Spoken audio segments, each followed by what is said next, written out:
Hello everyone. This is your Dr. Mir Misbauddin, consultant orthopedic surgeon and interventional pain specialist. आज हम और एक important topic पे बात करने वाले हैं नेक पेन। नेक पेन जो है सो वेरी कॉमन है अपने तकरीबन लाइक घर के कई अफराद में एक 50 to 60% पेशेंट्स जो है सो नेक पेन के रहते हैं। ओपीडीज में वेरी कॉमन पे मोस्ट कॉमन अगर कोई कंप्लेंट्स के साथ पेशेंट आते हैं तो वो है नेक पेन।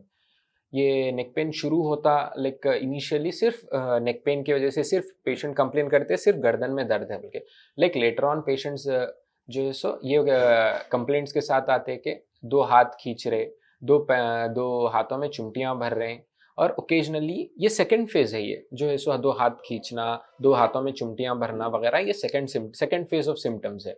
उसके बाद पेशेंट्स यूजुअली कंप्लेन करते हैं अपने को थर्ड फेज में लाइक चक्कर आना, मतली होना, ये थर्ड फेज ऑफ सिम्टम्स है। नेक्स्ट उसके बाद फिर है फोर्थ फेज ऑफ सिम्टम्स जहाँ पेशेंट क्या बोलते हैं सो मतली बढ़ जाती पेशेंट की और ओकेजनली वॉमिटिंग्स होते हैं और हाथ का जो पावर है, मजिल का पावर है, लाइक कुछ होल्ड कर रहे हैं आप, कुछ पेन वगैरह बॉटल वगैरह कुछ होल्ड कर रहे हैं तो उसका पावर इवेंचुअली आहिस्ता आहिस्ता कम होते जाते हैं।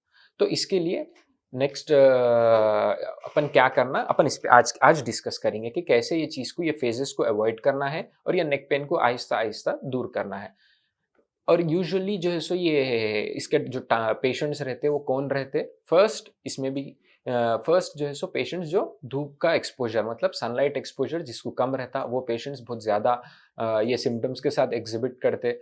नेक्स्ट है जो ऑफिस वर्क लाइक लिखना करना ज़्यादा रहता, लैपटॉप वर्क ज़्यादा रहता जिसकी जो है सो पोस्चर मतलब गर्दन का पोस्चर हमेशा सीधा नहीं रहता बट ज़्यादातर बेंड होके जो रहता, जिसका नेक का पोस्चर बेंड होके रहता, उन लोग ज़्यादा एग्जिबिट करते ये सिम्टम्स नेक पेन वगैरह और हाथों में चुमटियाँ भरना।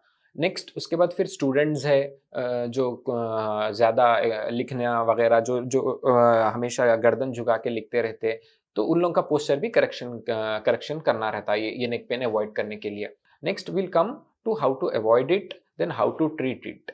नेक्स्ट अपन अवॉइड किस कैसे करना है अपने को, बेसिकली अपन अपना लाइक पोस्चर है, वर्किंग पोस्चर है, जहाँ भी अपन बैठ रहे हैं, जहाँ भी अपन काम कर रहे हैं वहाँ पर अपना गर्दन का पोस्चर सही करना वो मोस्ट इम्पॉर्टेंट है। सेकंड है क्या बोलते सो लाइक अपन कुछ हैवी वर्क कर रहे वगैरह कर रहे तो वो करेक्शन करना है। थर्ड, सोते वक्त जब आप जो अपना पिलो यूज करते हैं ना वो एकदम फ्लैट मतलब छोटा सा, इतना एटलीस्ट मैक्सिमम 2 इंचेस का रहना, उससे ज़्यादा मोटा तकिया या पिलो यूज करने से ये नेक पेन और बढ़ता। तो अपन ये पिलो का जो साइज है वो कम करना है। नेक्स्ट, इम्प्रॉपर स्लीपिंग पोस्चर, जब सोते रहते अपन इम्प्रॉपर अगर स्लीपिंग पोस्चर में सो गए तो ये नेक पेन बढ़ने के और चांसेस रहते। नेक्स्ट फिर ये हो गए जो टारगेट्स है, इसको करेक्शन करने के लिए इसमें भी क्या, इसमें जो है सो अपने को फर्स्ट है विटामिन डी का इम्प्रूवमेंट करना। विटामिन डी कैसे इम्प्रूव करना अगर आप पूछे तो फर्स्ट है sunlight exposure. Sunlight exposure basically आपको मिलती है सनलाइट में जो विटामिन डी बढ़ाने का जो क्या यूवी बी रेज जो है ना वो आते अपने को मॉर्निंग 11 o'clock से 2 o'clock के बीच में, वो टाइम पे अपने को एक ये सनलाइट के लिए सनलाइट को एक्सपोज होना है। यूजुअली क्या होता है कि मैक्सिमम अपन क्या बोलते हैं कुछ काम वगैरह में या ऑफिस में होता 9 o'clock की एक्सपोज होना, मैक्सिमम 9 o'clock तक अपने को सनलाइट एक्सपोज होता, फिर शाम में 4-5 बजे अपन ऑफिस वगैरह से निकल जाते हैं। तो ये बीच का जो क्रूशियल पीरियड है जो विटामिन डी सिंथेसिस के लिए जो सनलाइट इंपॉर्टेंट रहती है वो पीरियड में अपन ये सनलाइट अपने को नहीं मिलता, तो इसीलिए अपन वो टाइम पे थोड़ा एक एटलीस्ट 20 to 30 मिनट्स वो टाइम पे सनलाइट के लिए, सनलाइट के अंदर अपन जाना, उस अपनी बॉडी को उस सनलाइट के लिए एक्सपोज करना। नेक्स्ट है कैल्शियम सप्लीमेंट्स। कैल्शियम सप्लीमेंट्स भी बहुत इंपॉर्टेंट रोल प्ले करते हैं क्योंकि पहले जो था लाइक दूध वगैरह में अच्छे अच्छे ग़िज़ा मिलते थे, आजकल ग़िज़ा भी काफ़ी जगहों पे अडल्ट्रेटेड मिलते, इसलिए अपन कैल्शियम सप्लीमेंट स्टार्ट करना। थर्ड है नर्व इम्प्रूवमेंट के लिए, मतलब जो नस या रग जो दबती है अपन ये वर्टिब्रा जो है ना गर्दन के जो मनके रहते वो इवेंचुअली विटामिन डी और कैल्शियम कम होने की वजह से आहिस्ता आहिस्ता दब जाते हैं। तो अपने को विटामिन डी जो सनलाइट एक्सपोजर है प्लस विटामिन डी सप्लीमेंट्स है फिर कैल्शियम सप्लीमेंट्स है, उससे अपन क्या ये जो मनके है वर्टिब्रे है उनकी हेल्थ, बोन हेल्थ इंप्रूव कर लेते।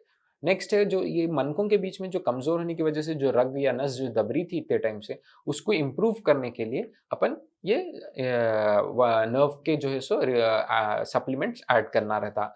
नेक्स्ट फोर्थ है नेक स्ट्रेंथनिंग एक्सरसाइजेस। इनिशियली इतने टाइम से जो है सो अपन यूजुअली जो दूसरे स्ट्रेंथनिंग है, लाइक कुछ चीज़ उठा रहे हैं उससे अपने आर्म्स जो है आर्म्स के स्ट्रेंथनिंग होती वगैरह, वॉकिंग कर रहे हैं आप, दूसरे स्ट्रेंथनिंग एक्सरसाइजेस करते हैं। बट अपन रेयरली जो है सो अपनी डेली लाइफ में, डेली एक्टिविटीज़ में नेक स्ट्रेंथनिंग एक्सरसाइजेस करते हैं। तो इसके लिए हम लोग को नेक स्ट्रेंथनिंग एक्सरसाइजेस है, सिंपल वीडियोस रहते हैं उसके, लाइक ऑनलाइन भी मिल जाते हैं, या नेक्स्ट अपने वीडियो में हम बताएंगे कि कैसे नेक स्ट्रेंथनिंग एक्सरसाइजेस करना है। तो ये नेक स्ट्रेंथनिंग एक्सरसाइजेस इनिशियली स्टार्ट करे बाद लाइक इवेंचुअली 15 टू 20 डेज में आपको कंप्लीटली पेन रिलीफ हो जाता है आपको, एंड आपको क्या बोलते हैं सो ये पेन फिर से पलट के कभी नहीं आता जब तक आप ये एक्सरसाइजेस कंटिन्यू करेंगे। कई सारे पेशेंट्स जो है सो लाइक सालों से ये नेक पेन के कंप्लेंट से आते ओपीडीज में, बट ये जैसा उन्होंने एक्सरसाइजेस स्टार्ट करते, फिजियोथेरेपी स्टार्ट करते नेक पेन के लिए, उनके दर्द सिर्फ 15 दिन में जो चले जाते, लाइक उनको जब तक उन्होंने वो एक्सरसाइजेस कंटिन्यू करते वो दर्द फिर से पलट के कभी नहीं आता।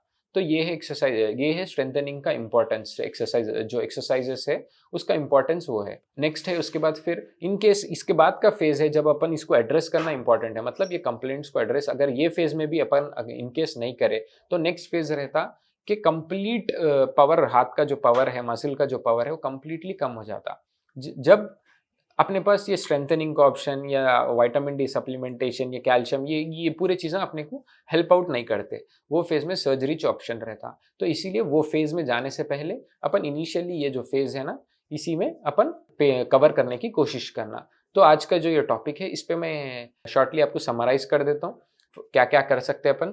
फर्स्ट है विटामिन डी सप्लीमेंटेशन, सेकेंड है कैल्शियम सप्लीमेंटेशन, थर्ड है नर्व के लिए सप्लीमेंट्स, नर्व इम्प्रूवमेंट के लिए, नर्व हेल्थ के लिए इम्प्रूवमेंट सप्लीमेंट्स, फोर्थ है ये नेक स्ट्रेंथनिंग एक्सरसाइजेस, फिफ्थ है आपका पोस्चर करेक्शन, और क्या बोलते हैं सो जो आपका सिटिंग पोस्चर है ये पूरा करेक्शन करना। और पेशेंट्स जो है सो ये 5 चीज़ भी नहीं करे तो ये थोड़ा रेस्ट, बेड रेस्ट ले लेके थोड़ा सॉफ्ट सर्वाइकल, थोड़ा कॉलर मिलता, जो सॉफ्ट सर्वाइकल कॉलर है वो अपनी अपनी लाइफ में एक 10 टू 15 डेज तक यूज करके फिर आहिस्ता आहिस्ता स्ट्रेंथनिंग एक्सरसाइजेस शुरू करना। Thank you, that's all for today.